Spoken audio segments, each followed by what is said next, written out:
My name is David Morton. I'm the Landscape Curator here at Brucemore. It's a 26-acre estate located in Cedar Rapids, Iowa, and it's one of the few National Trust historic sites in the Midwest. And this show is about how to create this little piece of paradise in your own backyard. A day in the life of a gardener.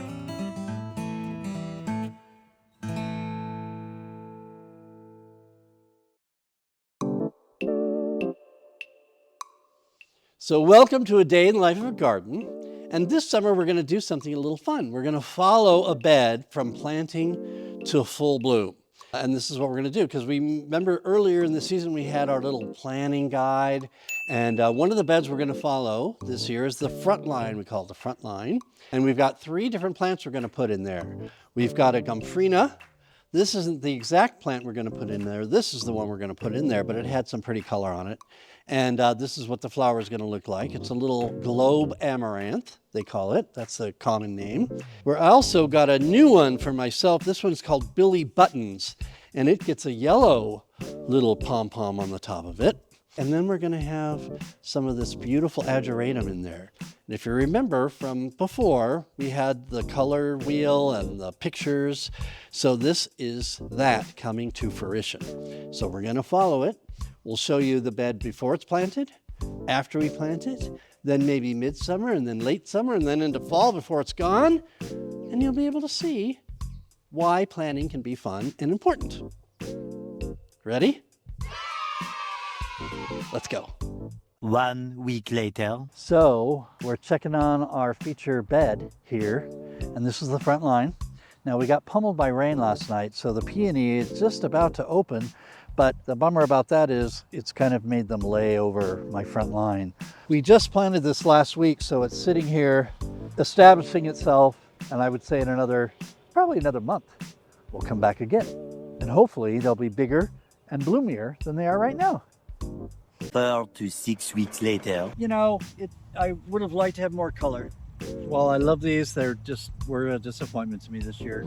But gomphrena is always a good standby, and of course the ageratum. If you deadhead the ageratum, which I was doing yesterday because it was too wet and rainy to do much else, that keeps them blooming again. So overall, not too bad, but I give it a 3 out of 5. Next year I'm going to do something more inspiring.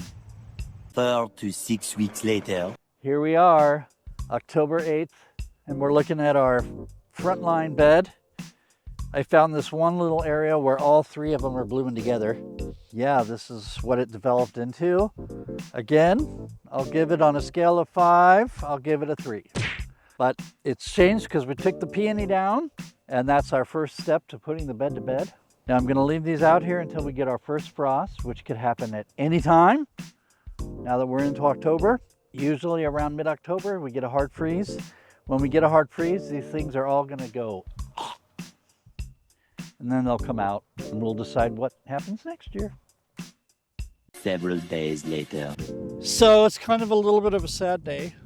We had an early frost. Well, I guess it was a normal frost, but it finally took out my front line. My bed that I was all excited about back in April. We cleaned it up, put her to bed, and next year we'll come up with another idea, a better idea, a really colorful idea. It wasn't bad, but it wasn't great. Anyway, that rounds up our whole bed on a day in the life of a garden. And remember, every garden counts.